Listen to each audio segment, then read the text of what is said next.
And it ain't no September, but I'm here for it, Dave. I'm here for it. Good call. Good call. Well, we thought you were bringing the groove anyway, so we had to drop that one on you, a little Let's Groove. So that's apropos.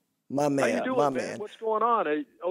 You win any big games lately? What's going on? My goodness. Look, when you guys talk with me about this team, like way back in the before times, about who is going to win the Big 12 championship, I said, look, until somebody usurps Oklahoma, I'm picking Oklahoma. And what a rocky way to get there, right? 2 losses early, Kansas State and Iowa State. You show up in a game that, well, Oklahoma has not lost since 2010 and has won the last 4 straight now.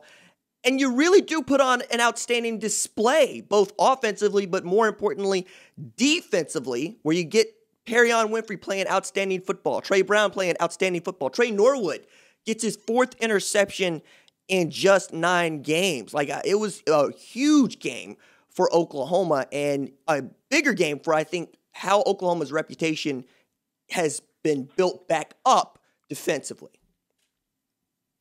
Yeah, just take me through the defensive overhaul from Alex Grinch last couple of years. They went from being just an atrocious, historically bad defense to being average last year to being downright good this year.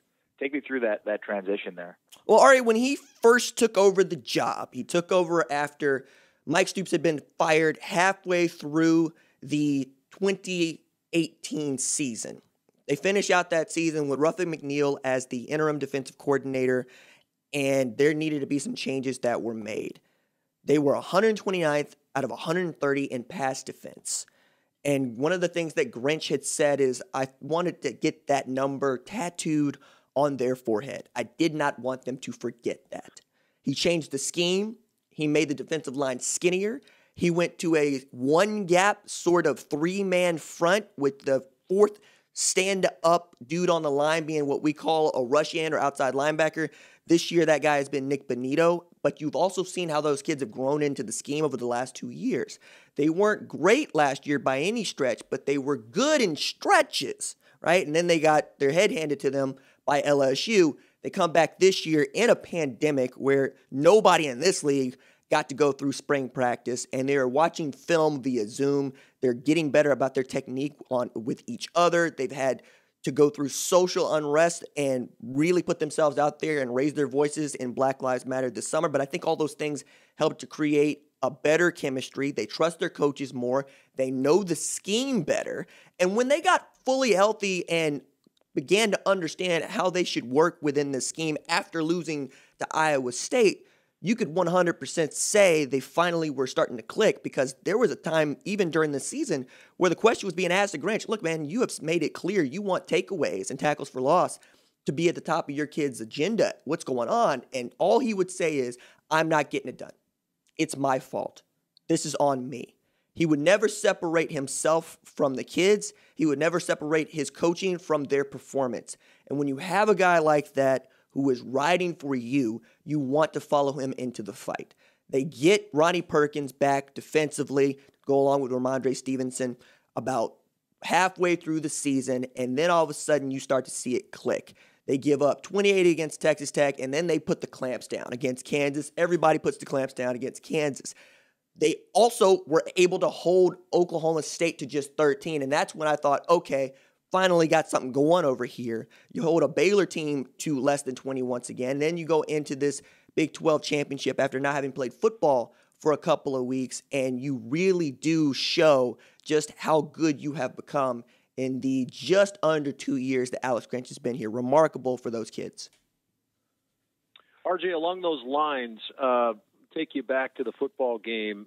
Just Iowa State, really good performance defensively, no question. I don't want to take anything away. I'm not going to take anything away from their performance holding OU to 1 for 11 on 3rd down. I sensed, and this is a shocker, I guess, to anybody that's not watching Big 12 this year, or not watched the Big 12 this year and how defense has been played and how OU's playing, that Lincoln Riley took the air out of the ball, that he quit being aggressive offensively, that he played it close to the vest, which we've never seen him do, and he leaned on his defense, and they showed up in grand fashion. Would you agree with that? I would, Dave, and I would also say you're a very astute observer of what Lincoln Riley has done basically since he took over the play calling privileges and then became head coach at Oklahoma. It's actually been one of the things that Oklahoma fans can't stand. Like, you are grabbing your hair wanting to pull it out, because you saw this in the Rose Bowl 2017. They're up 17. He squib kicks. He takes his foot off the gas. He tries to run the ball and depend on the defense, and we all know how that one went. And here in games that they have lost, or games where they have looked like they have been in control, you see him do that again. He did it against Texas in the quadruple overtime game, where they tried to really rely on the defense and try to run that ball and, as you say, take the air out of the game. But in this game, it was the move, because the defense was outperforming the offense. Like, I know the stats are the stats, but you and I watched this game, and frankly, we watched every game for the last half of this season. It has been the defense that has carried the offense for long stretches. And as an observer of OU football, I got to tell you, man, that's the first time that's ever happened in my 30s, right? Like, I go back to 2003 when it felt like that defense was great. 2000 when they won a national championship, that defense was great. But if you can marry an outstanding defense with the kind of explosive offense that Oklahoma's put together over the last 20 years, perhaps you're playing in national championships again like they were in 2008 and like they hope to be in 2021. And I think that's what I'm most excited about for this team. For the last 2 years, they have felt built for 21. And now with the eligibility rule and the kind of work they got in this year and the kind of chemistry that was built with these unprecedented obstacles and challenges, I sincerely believe they're set up and loaded for bear to go after everybody that they need to go after to try to go win the first national championship at Oklahoma in over 20 years. Yeah, on that front, you tweeted last night, Oklahoma and Clemson are the first programs to win 6 consecutive Power 5 conference championships since USC did from 2002 to 2008. USC won 2 national titles during that time. Clemson has won 2 with a chance to win a third. OU hasn't won a title in 20 years. So how do they change that? Man, look, I went through that because I was going, how many teams have won 6 straight? And, I'm going through the 70s and 80s, and then they get to USC, and I'm thinking, USC was a monster, right? Matt Leinart, Reggie Bush both win Heisman trophies during that time, and Ray Malaluga and Brian Cushing, and, just going through the rosters there. And then I look at this Clemson team, and they've had Deshaun Watson go through to go along with Trevor Lawrence, right? They've had Travis Etienne. They've had Sammy Watkins. They've had dudes. And I've looked at Clemson and I've said that is what Oklahoma is supposed to be, right? That's what they've been supposed to be the last 5 years. So what needs to change? We used to say that you need to play in a better conference. That's not true. Clemson is the only team coming out of the ACC that we care about, right? That we think is going to be any good to challenge the SEC for championships.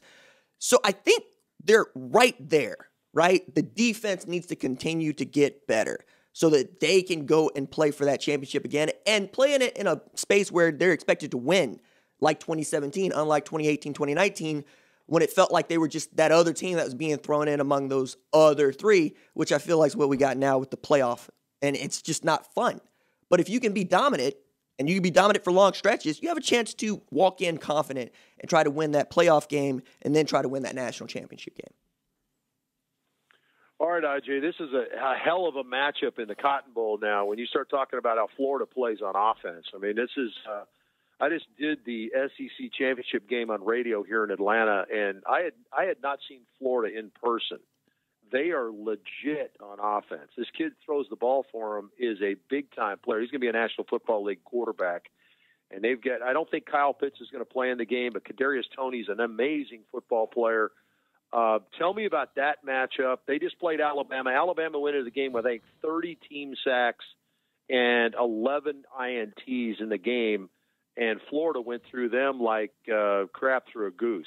Tell me what your thoughts are as far as this game really I know we just found out about it here a couple of days ago, but that OU defense it's playing as good as anybody in the country, maybe the best in the country against that Florida offense. Well, with no Kyle Pitts, you got a different Florida team. We know that because that same Florida team lost a 3-win LSU with Kyle Pitts on the bench. He changes their offense, right? We know that. Kadarius Toney also is an outstanding and explosive player. I'll be interested to see if he decides to play in this game because he also has NFL draft aspirations, right? To say nothing of Kyle Trask, right? Would he play in this game? And after Dan Mullen, following that game, said, look, this might be the last game that we play. Take that any direction you want. And then followed up on Sunday with, I'm going to give the kids time off until after Christmas, and then we'll see. I'm going, oh, okay, so are we even going to get this game played, right? Because if the kids scatter, like the movie Armageddon, where we got Harry Stamper and Billy Bob Thornton trying to track down these dudes across these 48 states, perhaps we might have to see a totally different Florida team, or even talk about whether or not that game can be played. But if that game gets played, I would really be interested to see how they choose to line up in the slot and try to take advantage of those slot corners, because what I liked most about Alabama's defense is its youth. I understand Patrick Surtain is a dude, right? He also got posterized for a 50-yard TD in that game that you called, Dave. But the thing is, Malachi Moore and Brian Branch playing that nickel star are two of the most talented defensive backs that I've seen in the last 2 years. I mean, I'm talking about them the way that I was talking about Derek Stingley last year for LSU. If you can line up against either one of those dudes and go to work, you're going to have fun, right? And that's what Kyle Pitts could do. I don't know that they still have that guy on their offense. Now, defensively, they're a dumpster fire, right? Like, I know that we're all talking about how Florida was able to put up 46 on Alabama, but Florida can't stop nobody either, right? So, like, if you're looking at Oklahoma and people have been talking about it as a team nobody wants to play, this is what you want if you're Spencer Rattler or Ramondre Stevenson and these really talented young receivers. Let Marvin Mims, Theo Weiss, Drake Stoops go to work. Let your offensive line feel good in their last game and try to pound them with that GT counter you love so much, because Todd Grantham is going to line up, he's going to pick the Madden playbook, and he's going to hit the B button for Engage 8. And then all you got to do is beat the blitz. If you beat the blitz, you're probably going to put up 45 or 50. So the over-under for this game for me is still about 100. But if nothing else, I hope to see a lot of fireworks. By the way, nice Armageddon reference. Very underrated role by Steve Buscemi in that movie, by the way, too. Nice job. I love that. No nukes. No nukes. I got dying, man. I don't want to play taxes ever. Okay, all right, that's pretty good. But so I asked this to John Walters, who's the great voice of Iowa State, here in our segment a couple segments ago, RJ, and I'll ask you. OU has a number of players that are NFL players, I think, on this roster. A number of them are juniors. You just talked about how excited you were about this team coming back and playing. How much do you have to kind of hold your breath on the Ronnie Perkins and Perion Winfrey, the way he played this week? He played himself into the draft. I mean, Isaiah Thomas. I mean, the names go on and on with this team as far as National Football League interest. What do you think about that? It's interesting, right? Because they're not getting hazard pay out of this, right? This is gravy for them. Now, I think for Ronnie Perkins, I think he wants to play football, right? I think he wants to continue to try to win championships. And I think he was the kind of dude that was so raring to go after being suspended for, almost a year, that any opportunity he gets to play in this game, he's going to take. And then you wait to get your NFL draft grade back if you're Ronnie Perkins, right? If he gets a first-round grade, I even think Lincoln Riley, Calvin Thibodeau say, go, right? Like, that's what you're here for.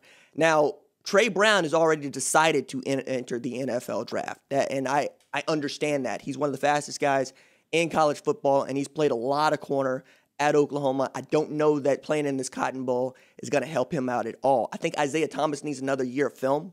I think he needs another year of growth. That's a kid after my own heart. He went to the same high school that I went to. Tulsa boys, absolutely smack, just like Trey Brown coming from Tulsa Union.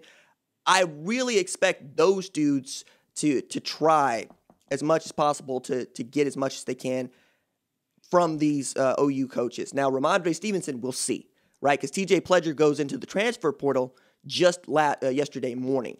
So they're thin at tailback, but if he gets a first-round grade, you'll send him on, but I don't think that's going to happen. I think there's a lot of folks that still remember that dude putting the ball on the ground in 2019 and would like to see him be a bell cow back for a full season. There's always one or two dudes that you're surprised about them choosing to enter, so I'm not going to guess on those, but I'll give you an example. Dwayne Orso Bacchus, a couple years ago, decided to enter the NFL draft and said, what? You haven't really played much of anything or done much of anything. What's going on there? So you always get that squirrely dude But in as far as I understand it, there might be one or two guys that surprise us, but I think we're getting close to finding out what the 21 team is going to look like rather than seeing a bunch of dudes make an exodus. RJ Young, Fox Sports and Fox Sports Radio. RJ, thanks for your time, man. Be well. Ari, Dave, I love you guys. I appreciate you having me on. Thanks so much. Thanks, RJ. You're the best.